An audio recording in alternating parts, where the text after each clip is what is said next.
Hemant, Divakar, Sara. Fine.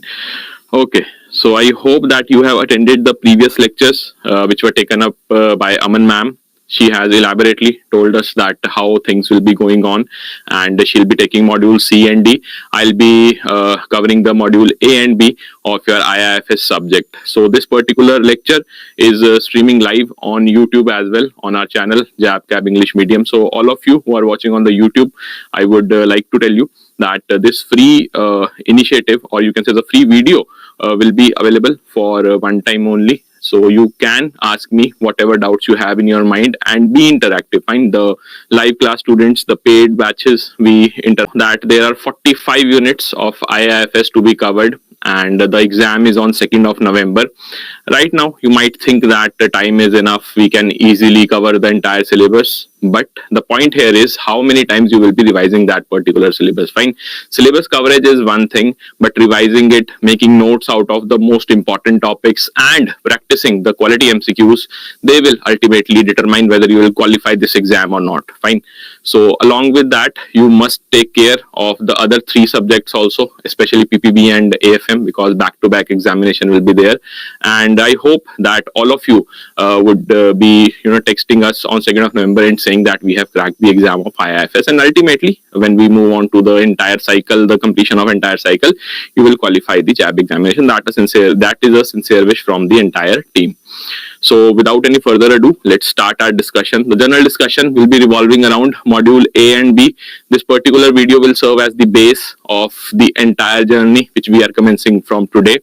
In module A, you have 11 units. After that, in module B, you have good number of units, but with the conceptual clarity. There in module B, you must have a conceptual understanding. The conceptual understanding of all the topics of module B must be ensured. The main difference between module A and B will be what? The concepts. Although module A also have certain concepts to be covered, but mostly you will have the data points, the figures, the latest information in module A. When we talk about module B, the hardcore economics will begin from that particular module.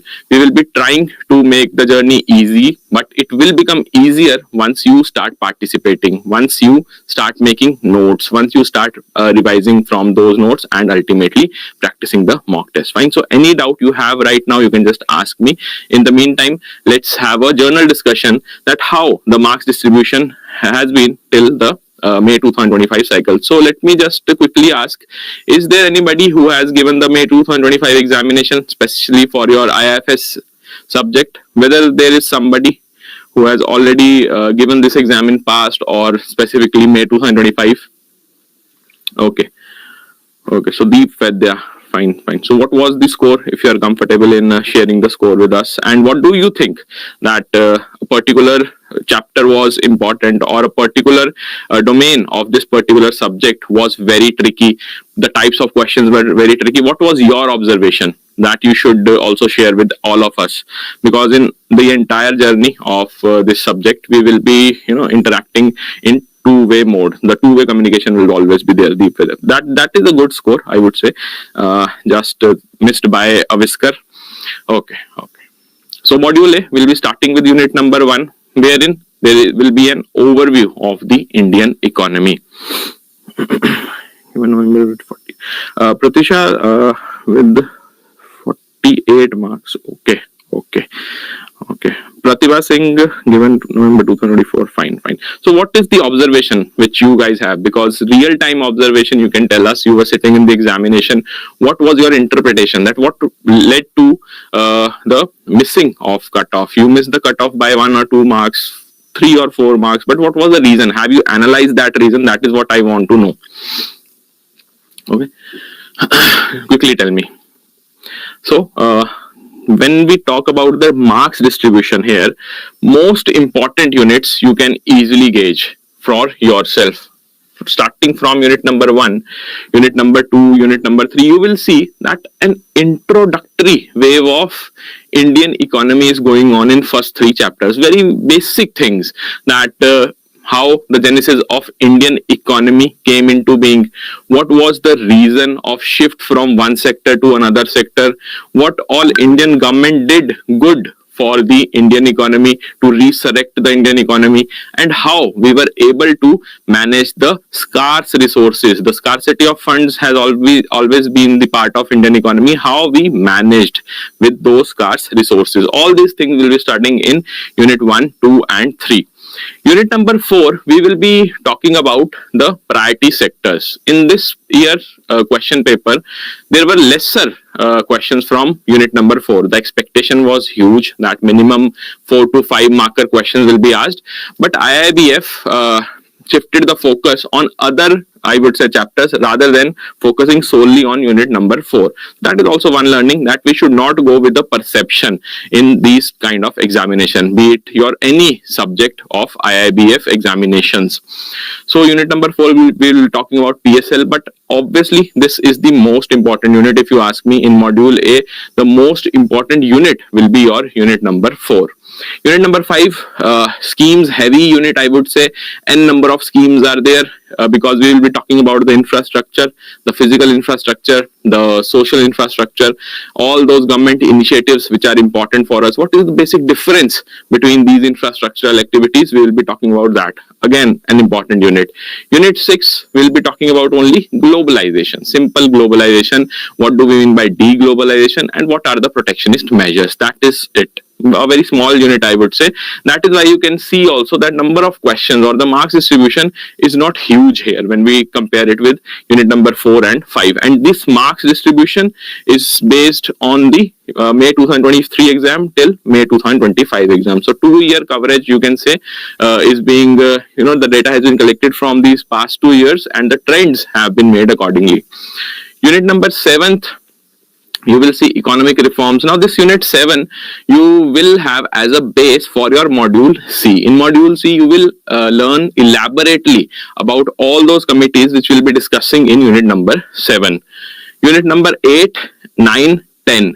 These 3 units we will be focusing solely upon the foreign policy. Now foreign policy is just one term, it includes everything. Fine, we normally use that foreign policy, foreign trade policy is this when we talk about Indian economy, but it includes everything. When we talk about FDI, whether we talk about FII, whether we talk about the roots of FDIs or the types of FDIs, how India, the Indian economy is panning as compared to the other economies, and how we can manage again the scarce resources using the import-export imbalance which is right now present in our economy. Unit number 10, the SDGs, very important unit, I would say. Here you will find the reference of Sustainable Development Goals time and again, specifically the SDG 13, because the entire chapter is based on the climate action, which is the major motive under the SDG 13. Unit number 11, the issues faced by Indian economy, or the issues faced by Indian economy.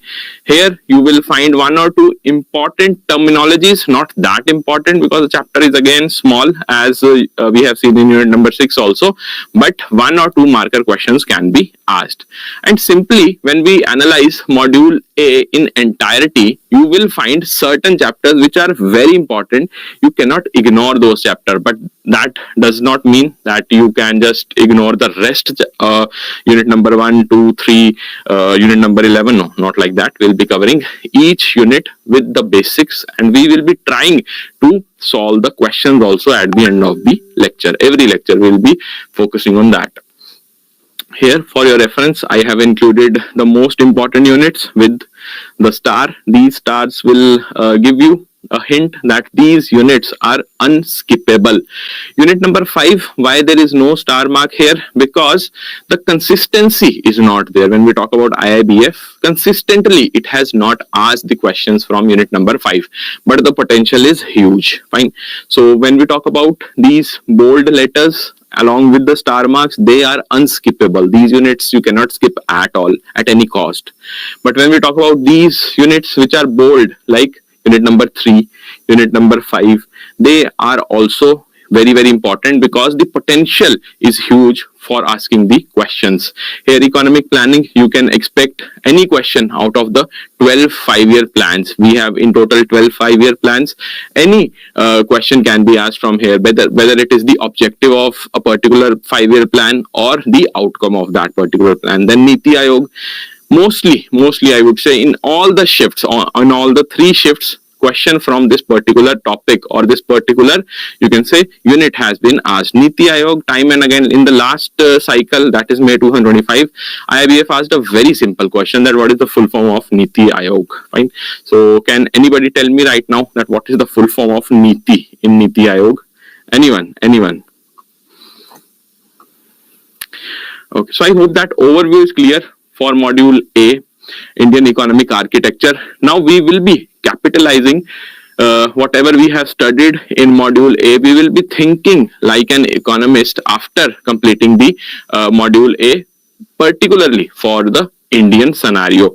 But for the conceptual understanding, for the in-depth analysis of the subject, that is economics, you must focus on module B, economic concepts related to banking. Now here you will find that it is not directly related to the banking, the entire module, but ultimately there are 1 or 2 chapters which will be directly linked to the banking structure of our country. We will start from unit number 12, the fundamentals of economics, micro, macro, and the types of economies. If you want to, understand the concept here, then what you need to focus is the basic. What is the difference between micro and macroeconomics? How the definition of economics is different when we talk about the 3 definitions of economics as given by the 3 scholars, the 3 economists, and how the types of economies they are differing. What are the keywords? We will be specifically focusing on the keywords. We will try to solve the questions based on the keywords as well. One thing which I would like to share with you, in the last attempt, most of the students were very skeptical about solving the questions. Fine. From day 1 itself, some people, they started solving questions from the day 1 itself, and some people were very reluctant to solve the questions, solve the MCQ, solve the mock tests which are given in your portal. Both categories are not a good category, I would say, to be in. What is the best approach? Once you have the base of the concept, once you have revised twice that particular concept, made notes out of it, then start solving the mock test. Then only you will be able to eliminate the options. Otherwise, it is a futile exercise. If you are solving the question on daily basis, your chapter is not completed, unit 1 is not complete, still you are just solving the mock test. It will reap no benefit for your preparation, exam preparation. So what is the best strategy? Study whatever is given in the PDF. When we are taking the lectures, we will be providing you with the PDF also. First, you must attend the lecture, then go through the PDF, make your own notes if you feel like.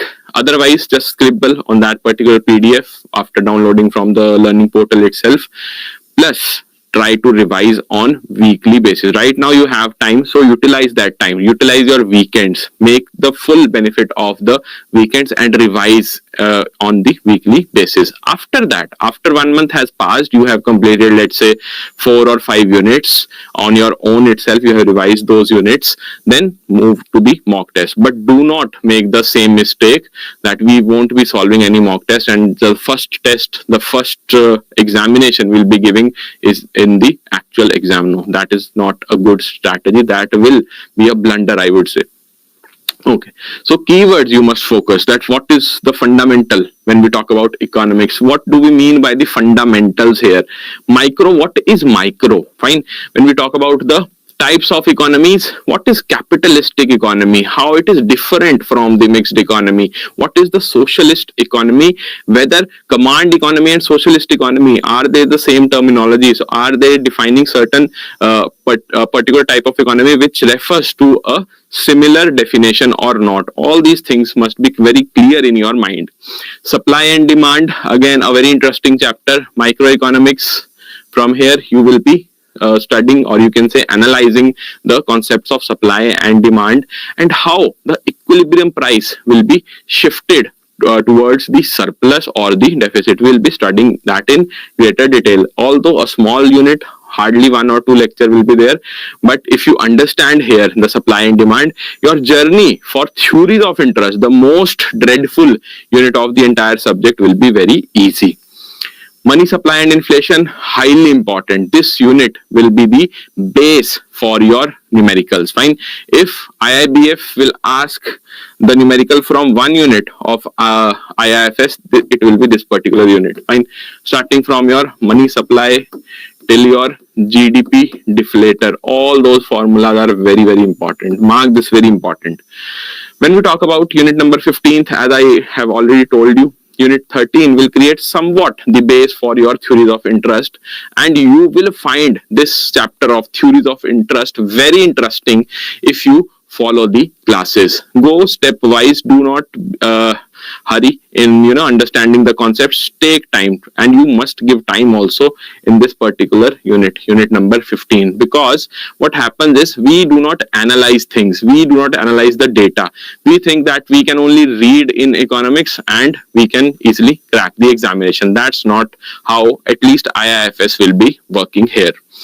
Unit number 16th, again business cycles, a smaller unit. The entire, I would say, module will be, this is the smallest unit because it has two topics only: the characteristics of business cycle and the phases of business cycle. Simple. Again, unit number 17, 18 and 19, these are highly important. When we talk about unit 17, it will be talking about the monetary policy and fiscal policy. Here, the fiscal policy will be subsuming your union budget. So once we'll be starting the discussion of unit 17th, we will be covering unit 17th, and after that we'll be jumping on to unit number 19, because ultimately fiscal policy defines the union budget will be defining the fiscal policy of our country. Monetary policy, the actions taken by the RBI to curb inflation. Fine. All those monetary policy tools we'll be covering here. Unit 18th, the SNA, System of National Accounts, along with the GDP aggregators. All these formulas which are there in unit number 18th and 14th, they are highly important. And unit number 19th also has certain formulas of your primary deficit, your revenue deficit. Then it has the formulas based on the expenditure, revenue. All these things are very, very important. So students often ask that whether numericals can be asked from this particular module or not. So answer is yes, numericals can be asked. Not only numericals, the simple calculations can also be asked. Numericals, like in AFM or any subject related to accountancy, you will find numericals. But here, simply addition or subtraction is there. Max to max, you have to divide two numbers which are directly given in the question. Fine. So I hope that overview is clear to everybody of module A and B. Any doubt, you can just ask me. National Institute for Transforming India. Yes, good. Madhulika, Lipina, Amol, Madhusmita, Gaur. Oh, yes. Everybody is right. That National Institute for Transforming India. Good. They are there in the portal only, Gaurav. They will be uploaded. Once you will move out from this particular portal, you can see the thumbnail of the video which you are watching right now. On the right side, you will find one arrow. That is the download button for this particular video. And therein, below that arrow button, you will find one icon of the shape. This kind of shape is there. One or two strips are there. Just click here. These are the notes. Right?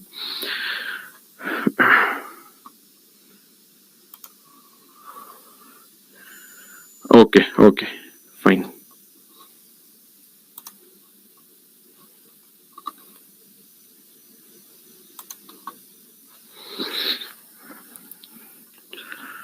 Okay, Shivani, what is your query? You are not getting the notification. Fine. Have you checked the button of notification which is there? You just have to click on that particular alerts button is there, I think. Try once. Okay. Fine. So now let's see certain base. Let's create a base of the subject, that is economics. Now, when we talk about Indian economy and Indian financial system, the subject itself is divided into two parts. One, we'll be talking about the economy, fine, simple economy. Now, what is the term economy? Why we are studying economy? We'll be doing the entire exercise using module A and B.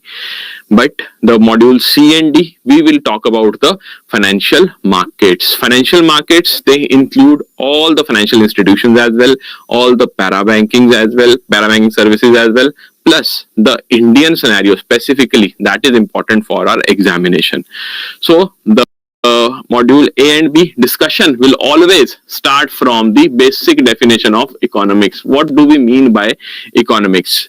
When we start, reading the text, that what is the basic definition of economics, what was the first interpretation of the subject, that is economics, we will find that it comes from your two terms, that is oikos and nemen, which means home management. So earlier the subject, as you know, economics came afterwards. Earlier, what used to happen is people used to manage their funds, and what kind of funds they will be managing? Whatever they are earning, they will manage their household expenses out of that particular fund. So home management will be the first instance where the idea of this subject started. Right? So economics basically talks about the home management economy. Okay, oikonomia, and this particular term oikonomia later on became the term economy. Let me be very clear with all of you. When I talk about economy, I'll be talking about the production level of a particular country. Whatever produce is there in the country, what is the level of that particular produce, whether it is rising or there is a declining trend in that particular produce. What kind of produce we are talking about? We are talking about the production of your goods and services.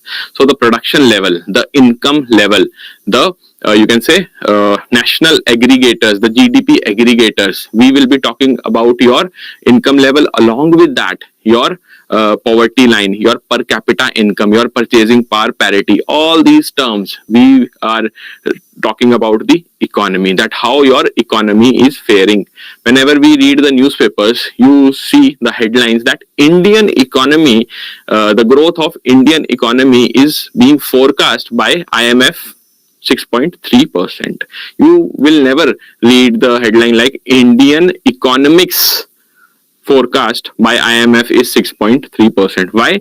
Because the actual phenomena which is controlling the entire growth story of a country is the economy, not economics. Economics is what? It is the subject which studies the implementation of these growth phenomena. Fine. So oikos nemen finally club together to form the economy. The production level, the income level, your per capita income, purchasing power parity, all these things will be under the economy. So what is the difference between economy and economics? Basically, economy is the system of production, distribution, consumption of goods and services within a country or region. The implementation part of the subject economics is known as the economy. What is the subject? It studies the production, distribution and consumption of the goods. So you can say economics is a subject, economics is a social sciences which studies the consumption pattern, the production pattern, the income levels of an economy. Okay, and the economics per se is distributed, or you can say it has been bifurcated into two terms, micro and macro. As these terms suggest, macro and micro, you can easily decipher that macro will be talking about some concepts which have huge indication for a particular economy. Huge indication means you can directly see the impact of these concepts on the economy. Micro will be talking about the individual entities, whether it is the individual consumption level of a particular person or a particular business entity, but at an individual level, a very micro level. Macro will be talking about the entire nation. So when we talk about the Indian economy, Indian economy, the growth story of Indian economy, it will come under macro or micro? What do you think? It will be under the macro economics. Fine, the GDP aggregators, all these will be under the macro. Combined together, clubbed together, you will find the term that is modern economics. Okay, so modern economics, who's the father of modern economics and who's the father of microeconomics, who's the father of macroeconomics, we'll be studying once we start the unit number 12. Fine, the module B. Okay, simple. We are not trying to complicate anything. This lecture is the base lecture, as I have already told you, so that you can have an idea that what kind of study we will be doing. These things we will be again discussing in the various chapters to which they belong, but with a greater detail. Okay, so one point of discussion which I want to clarify here is the difference between your economic growth and development. Fine, how the growth is different from development. Why? Because right now we have seen the definition of economics, we have seen how it is different from your economy, and now we will be moving on to the difference of your growth and development, because these two terms we will be using frequently in the entire module A as well as B. So when I talk about growth, so growth is a concept which will be having certain numbers, certain quantity will be there. A quantitative concept is your economic growth, like your GDP numbers, that what is the GDP of your country, what is the national income of your country, all these things, basically the numbers which will tell you the growth story of a particular country. But when we talk about development, then we are not only focused on these numbers, but we also talk about the human welfare. Fine, human welfare. This is the agenda, the core agenda of the development. Okay, so whether this will be only focusing on the quality of life or the human development, no, it will have certain quantitative phenomena clubbed together with this qualitative phenomena of human welfare, or you can say the social welfare or the quality of life. Fine, so this is the basic difference between the economic growth and development. You must keep in mind that without growth, development cannot happen. Okay, without growth, development cannot happen. Why? Because until and unless your country is earning certain amount of money, good amount of money, they won't be having the funds for your human welfare activities. Only when the country is having a good production level, good national income, then only they will be spending on the welfare services for the humans.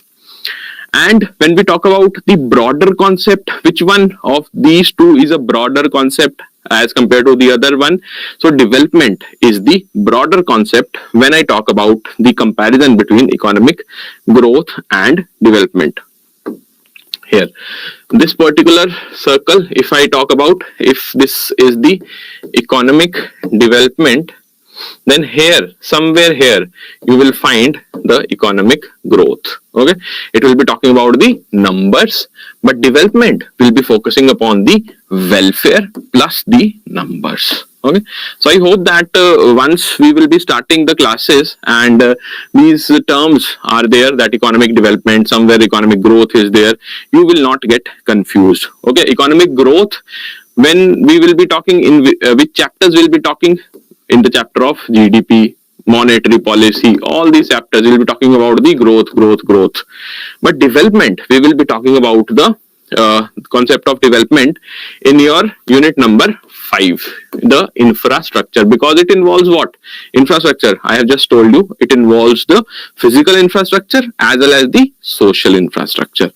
Okay, so this is the difference which I wanted to clarify in this particular lecture itself. Rest we will be discussing the other you can say point of difference in the chapter of economic growth versus development, but right now let's just stick to the basics. Okay, any doubt you can just ask me. Macro. Yes, it was macro when we talk about the GDP of a country. Good.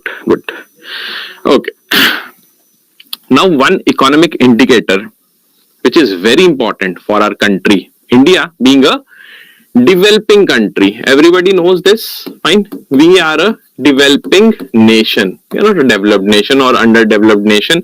We are developing nation.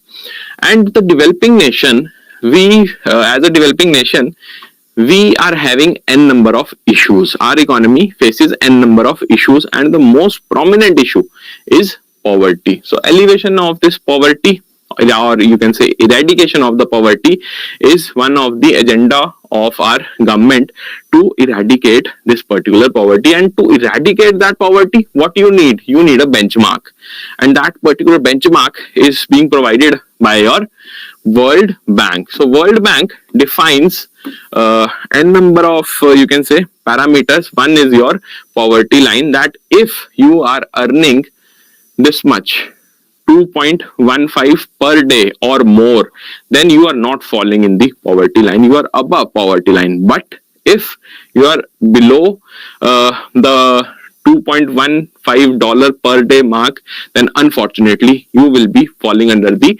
poverty line. So this particular benchmark is very, very important, and from this particular discussion only, you should remember that World Bank will be publishing two types of data which are important for our examination. One, the poverty line, this benchmark, and the another one is the per capita income classification of the entire world, and where does India fits in, whether we are a lower middle income country or high income country, or you can say lower middle income country or the lower income country, where we are falling. That is also very, very important. In the unit number 1 only we'll be discussing that we are what, lower middle economy, but who publishes it, that is also important. Fine. Why we are a developing country? Because just now we have seen that economic growth versus development, when we are talking about their difference, then the growth, particularly the growth, is one thing which you must ensure, then only you can move to development. Right now we are not having that good number of growth because the national income is not that huge as compared to the developed nations. That is the prime reason why we are being termed as a developing country by various sources. Okay, now when we talk about the Indian economy per se, then there are three sectors of the economy: primary sector, then we have the secondary sector, and then the tertiary sector. Primary sector used to be the sector since the independence, since our country got the independence, which used to define the GDP of our country, which used to talk about the growth story of our country, because maximum population was involved in that particular sector, that is primary sector, and mostly the production level of our country were determined by that particular sector only, which includes agriculture as well as the allied activities. Over a period of time, what happened is that your services sector is now rising at a level after the LPG reforms, that is liberalization, privatization and globalization reforms, that now it contributes the maximum when we talk about the economic growth. So right now when we are sitting in 2025, then we will say that the number of population, the population numbers are huge in the agricultural sector. The people involved in agricultural sector are huge. But when we talk about the economic growth story of our country, it is being written by the services sector. Fine.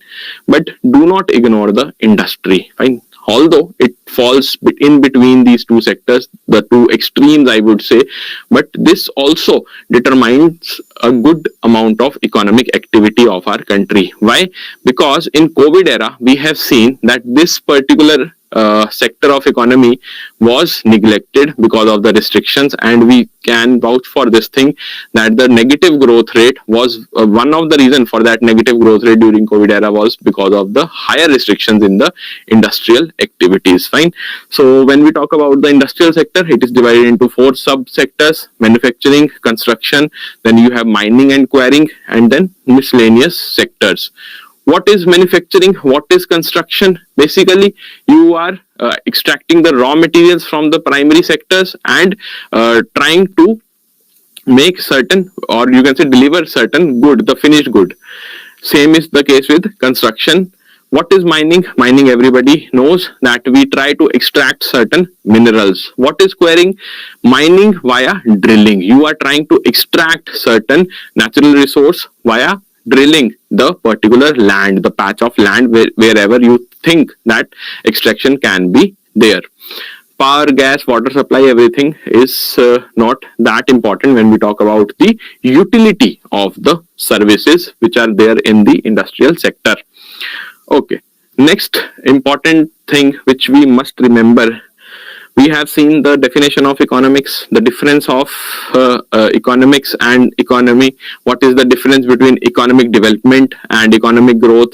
What is the major reason why India is a developing state right now? That is the poverty. Now we will see that how the Indian government is trying to plan out the resources and why the economic planning is necessary for our country. 712 million Deep Vedya, that is the number of people across the globe, entire globe, which are not earning even $2.15 per day. Fine, that is the number 712. Okay, so objectives of economic planning, there are 6 major objectives which are broadly classified as economic growth. We need economic growth. Okay, only after attaining the economic growth we can be sure that now let's focus on the economic development, which will lead to what? Poverty elevation. Your poverty will be reduced.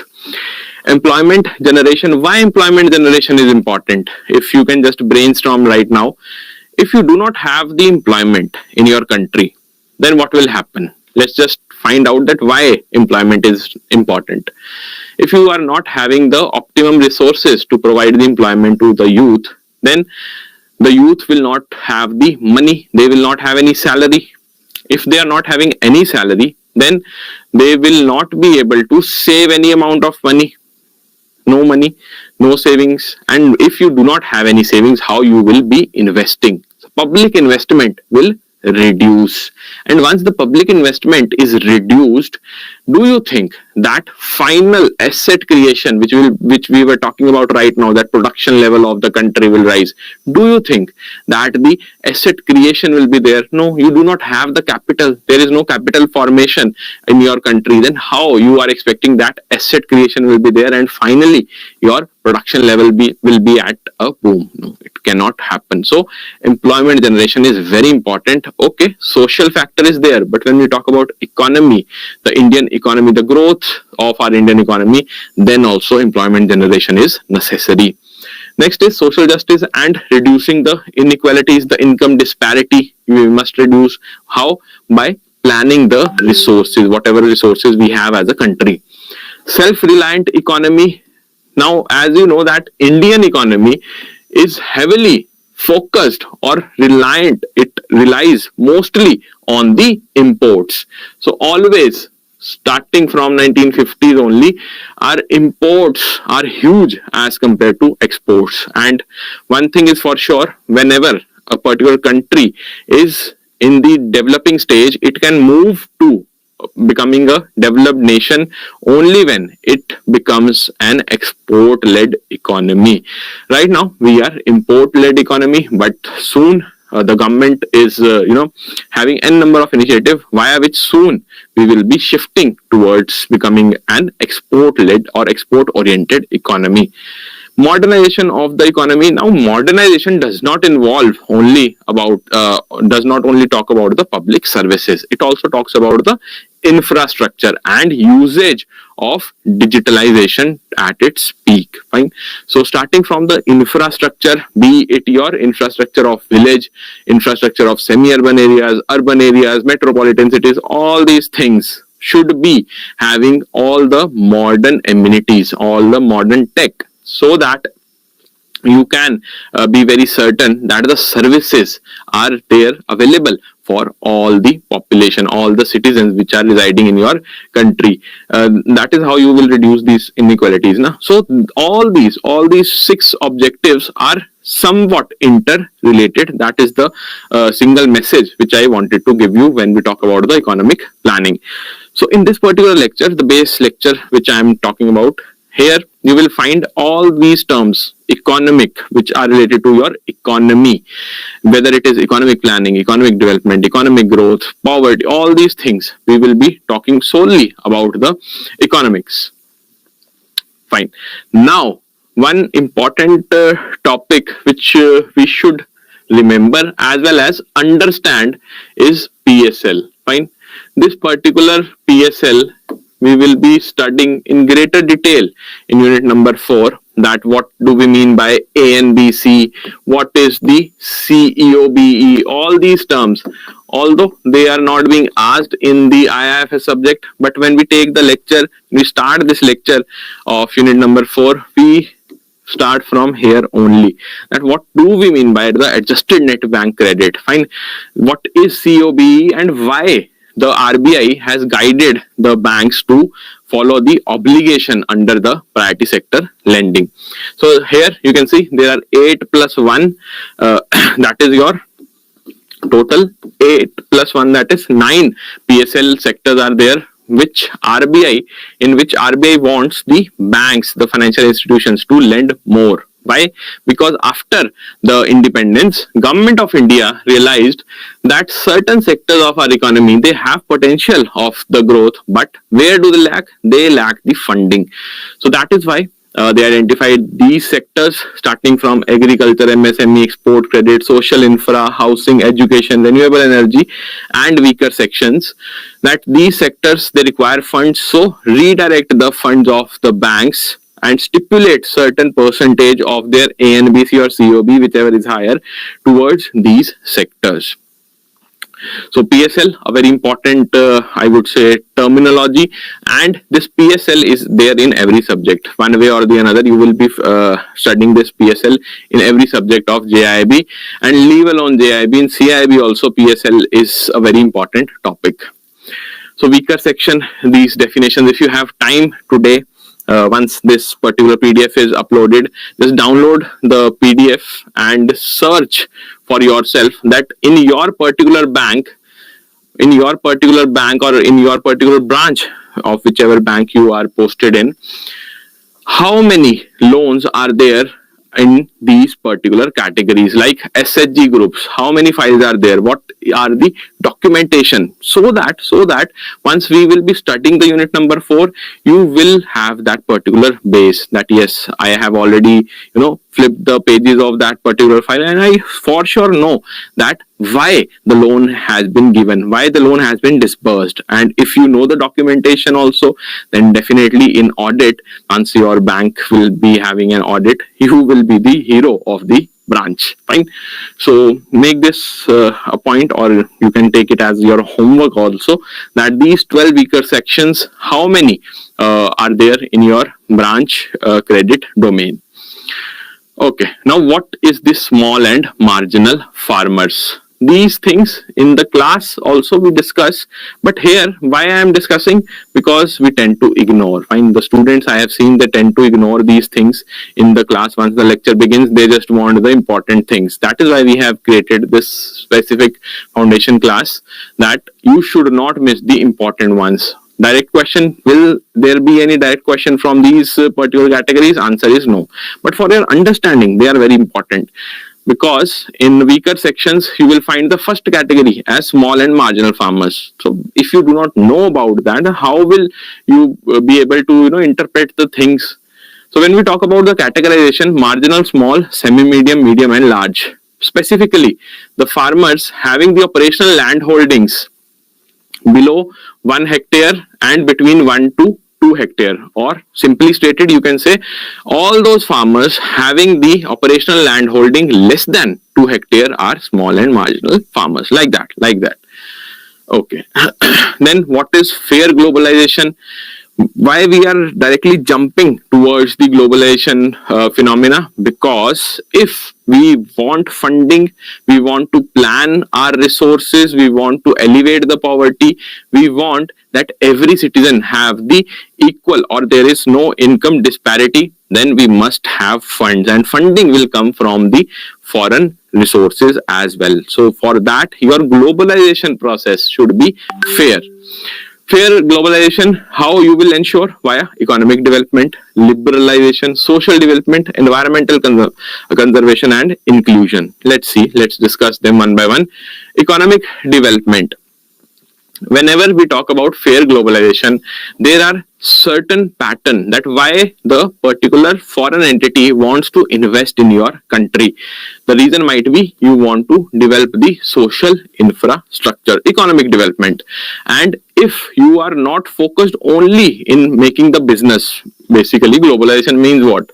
The business is being made by the particular company which is here in our country, and the funds which are being disbursed by the foreign company, they will be earning profit, and a particular share will be reserved for the country which is there in our country. Apart from this profit, if you are talking about the economic development, the social inclusion, then we will say that fair globalization is happening. Liberalization of the economy. If your country is not having the liberal rules, how you can ensure that globalization will happen? The foreign investors will be keen to invest in your country only when there is a liberal economy. Fine, when your economy is not having n number of stipulations, n number of limitations on the investment. So liberalization should be there. Social development, again, economic and social development will be going hand in hand. Environmental conservation should also be there. In the name of globalization, you should not exploit the environment. Inclusion refers to including the entire gamut of your citizens, not only one particular, you can say, let's say, suppose middle income group is only involved in the globalization process, or you are doing the initiatives for the poor people only, or you are just focusing on the rich people of your country. No, inclusion must be there. The activities involved in the globalization must have a particular domain for all these parameters. Okay, so fair globalization, again, important. Economic transformation, how it will happen. This particular term, economic transformation, time and again you will be reading this term in the module A. What is economic transformation? In the Indian context, we will be focusing on three terms only. One, liberalization, then privatization, then globalization. And how, or you can say the reason why these things were there, or these concepts came into picture: liberalization, privatization, and globalization.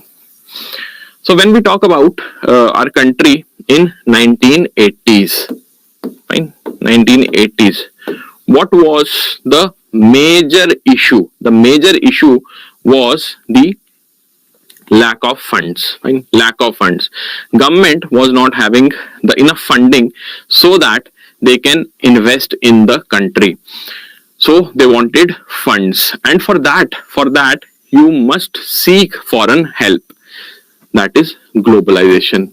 But how you will ensure globalization if in your country only your you can say entire economy is restricted in the public sector? So first of all, you must privatize your economy. So the first step of the LPG reform will be privatization of your economy, making the market open for the private players as well.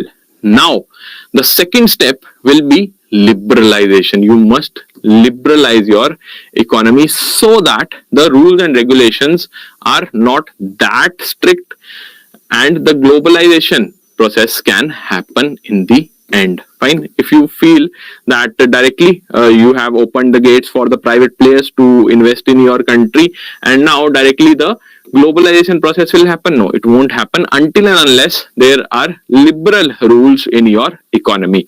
So in 1980s, what was there?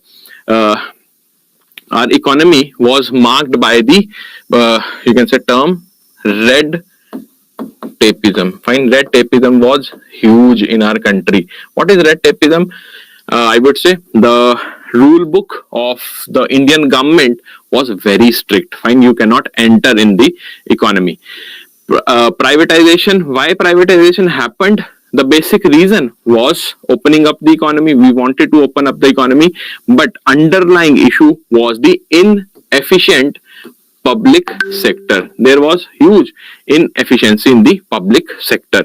And lastly, the funding. Fine, the funding was not there, so globalization happened. So like this, you should learn or try to understand the why behind LPG. Everybody knows that LPG reforms is there, but why it happened, that is important to know. Fine. Yes, foreign trade policy done. Here, now let's see the sustainable development. Once you have the globalization process in your country, and you have the funds, plus your economy is faring in a balanced way, now you need the sustainability. You need to ensure the sustainability of the model which you have created in your economy. How you will sustain the particular growth? Via the core elements of your sustainable development. You will ensure that all the needs of the present generation are being fulfilled, and you are keeping aside certain resources which can be used for the future generations as well. So what are the core elements of this particular concept of sustainable development? First one is economic growth. See, again, economic growth. That is why I was telling you that time and again you will find these words: economic growth, economic development. So you must understand the basic difference. So first you must have the economic growth in the sustainable development. Then social inclusion must be there.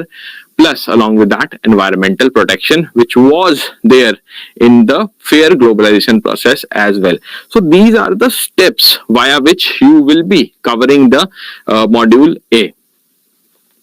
And when we talk about the core elements of sustainable development, how the United Nations General Assembly is implementing these core elements via sustainable development goals. There are 17 sustainable development goals which have been earmarked by the United Nations General Assembly, and these 17 SDGs are having the 169 targets. These targets are like there are 17 SDGs. Here you can see as well.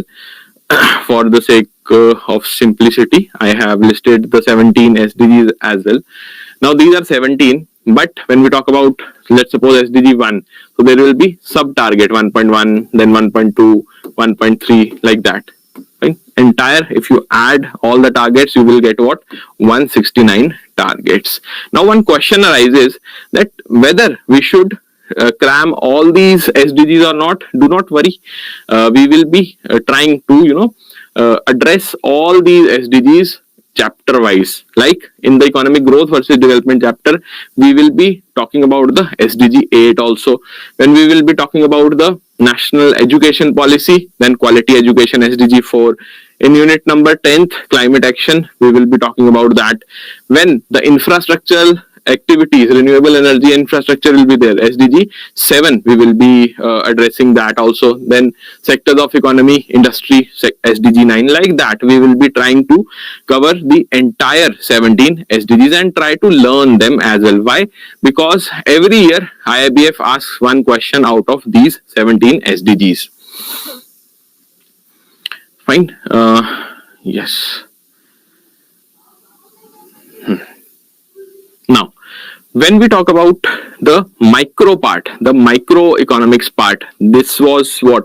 This was the basic Indian economy concepts which you must understand. But once we turn our focus or shift our focus towards the hardcore economics, then supply and demand is one of the topic which you must understand. Whenever there is a particular supply of, let's say, goods and services. Fine. Who will supply this? It will be supplied by the supplier. Fine. So supplier is what? Supplier is a businessman, right? Businessman or businesswoman. That is what? Your supplier. And when we are, and when we are trying to integrate the concept of supply and demand, we will see the demand side also.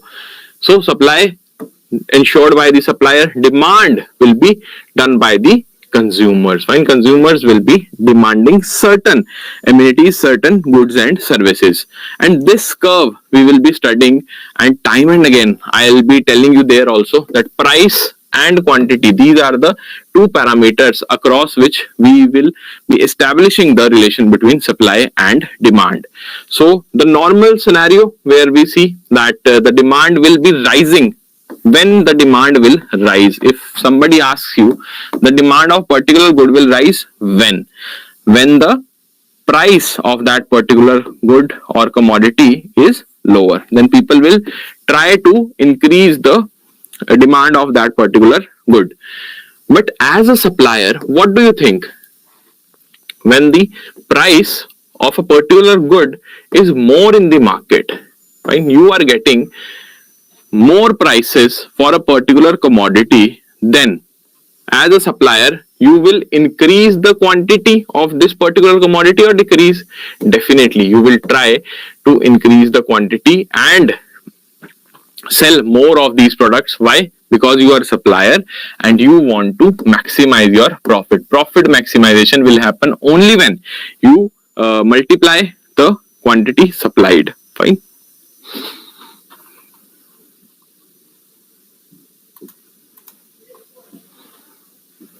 Yes, Anshita, that is why I am telling you, na, we will be focusing on the key areas, and from those key areas, we will be filtering out the important things so that there is no mix up. Fine. So these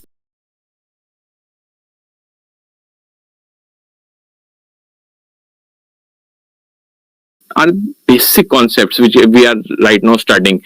But do not worry, right now it is just an introductory lecture. But once we will be discussing supply and demand, along with that equilibrium point, along with that the shift in these curves, you will make more. It will make more sense for all of you. Factors of production. Now, factors of production. This particular topic will be there twice or thrice in our syllabus. Unit number 15th is there.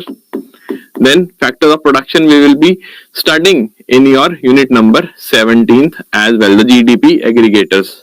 Because when we talk about these income sources, you will get one of the GDP aggregator. What is factor of production? Always remember, factor of production is nothing but a particular minimum resource which you require to establish a particular factory. Fine. These are the minimum sources which you must have in order to establish a factory, like land, labor, capital and entrepreneurship. What is land? The basic patch of land where you will be establishing your plant and machinery. Labor, the people, the workers who will be employed and they will be working day in day out for you. Capital, the amount, the money which you will be investing. And entrepreneurship, the ideas, the innovation which will be running this particular company. Ultimately, these factors of production will be having certain income levels as well. Like for land, it will be rent. Income will be rent only for the land. Labor will be wages. Then capital, your interest, whatever capital you have spent, you will be having certain interest for that as an income. Entrepreneurship, the profit for your idea, the innovation which you are doing, you will be earning the profits as well. And once I will be clubbing all these four, you will have one method of your GDP aggregator, that is income method. Okay. So these are the basic things which you must know before beginning the journey for your module A and B. Yes.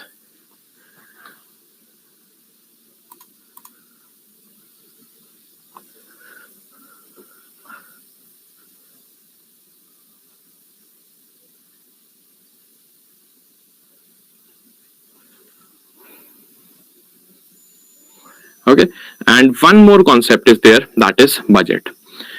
Now, why we are studying these concepts, Anshita? So that once you try to go through the syllabus, with the syllabus also, you will make more sense. Okay. Now, foundation class is there only to tell you that these are the areas which will be there in the actual lecture, so that you can make up your mind that what is the way ahead. Budget, as you know, that it is the last unit of our discussion in module B. Revenue account and capital account.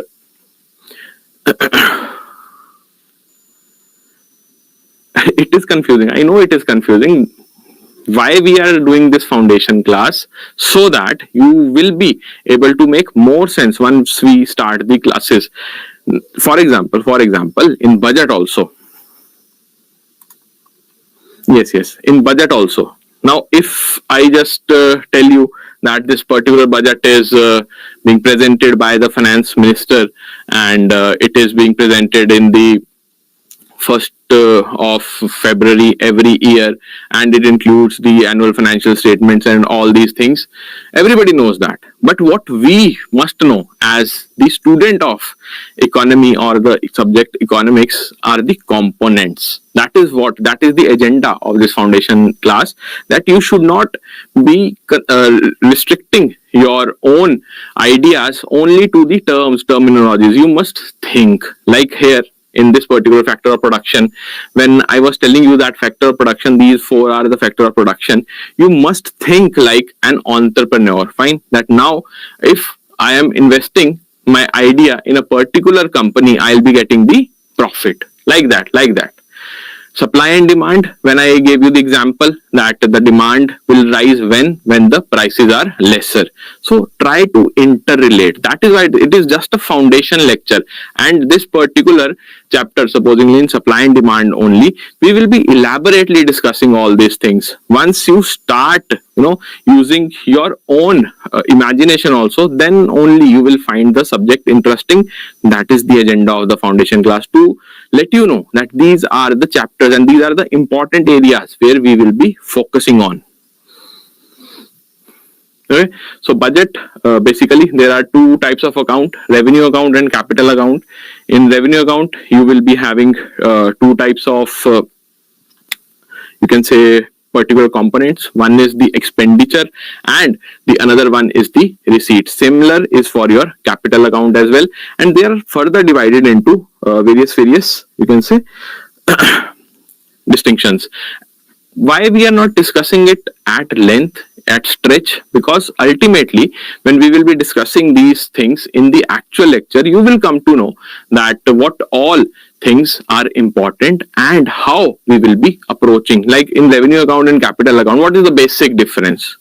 How you should study, how we will be studying, we'll be talking about the revenue account and capital account.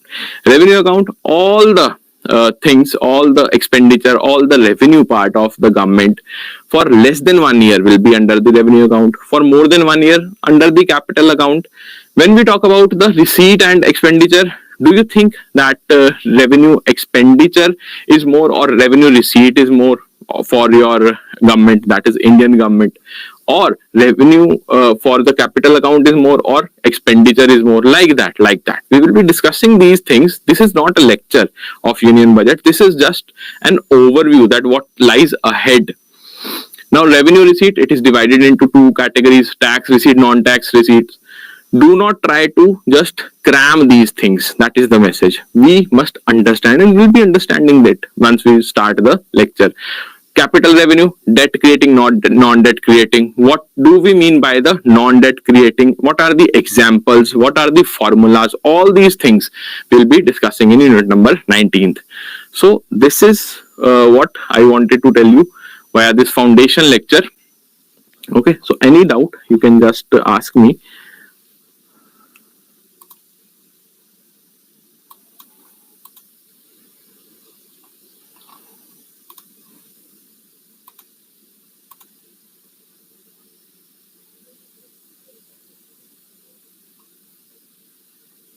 Yes, it is confusing. I'm not telling you that it's not confusing. It is confusing, but this is just a foundation class. Normally, in the foundation lecture, what we see this.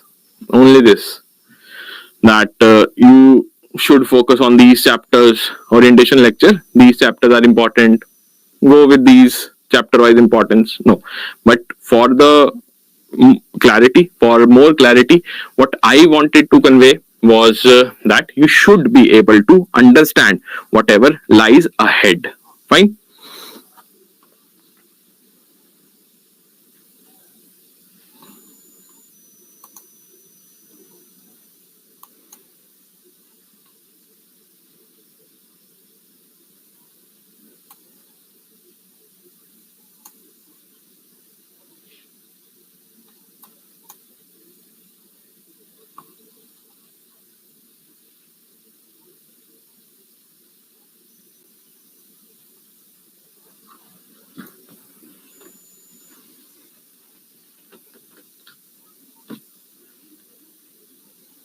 Okay, so this was it from my side. If you have any doubt, you can just ask me, and then we'll conclude the session. From tomorrow, we will be beginning the unit number 1, and then we will see the questions also, what all questions have been asked in the previous cycles, and how we can manage all the studies along with solving the tests. All these things we'll be discussing chapter wise as well.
Okay, so I think that there are no doubts. So let's conclude the session. We'll meet at same time tomorrow, and we'll be starting with the overview of